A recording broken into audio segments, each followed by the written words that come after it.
మరి 2004లో అంటే 2001లో మరి వాళ్ళు ఉప ఎన్నికల్లో కూడా గెలవడం కూడా జరిగింది. మరి 2004లో ఎందుకు మీరు కాంగ్రెస్ పార్టీతో పొత్తు పెట్టుకున్నారు? హ్మ్. ఎవరైనా ఏమైనా ఇవ్వగలరా కవిత గారు? 2004లో పొత్తు పెట్టుకున్నారు కాంగ్రెస్ పార్టీతోటి.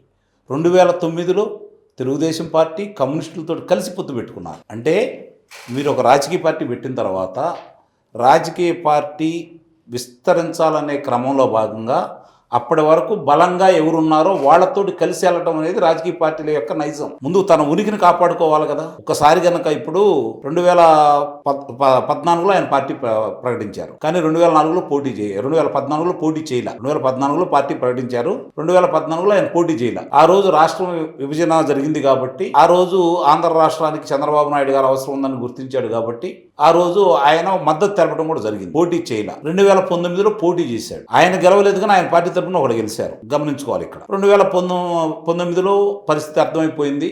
రాష్ట్రం ఏ విధంగా వైఎస్ రాజశేఖర రెడ్డి గారి కుమారుడు కబంధ హస్తాల చేతిలో ఇరుక్కుపోయిందో గమనించాడు కాబట్టి రాష్ట్రాన్ని రక్షించుకోవాలి అంటే ఒక్క ఓటు కూడా చీలకూడదు.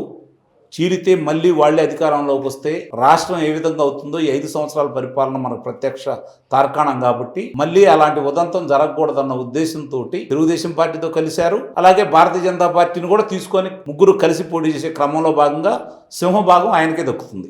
ఎందుకంటే వాళ్ళందరం కలిపే క్రమంలో భాగంగా ఆయనకే దక్కుతుంది.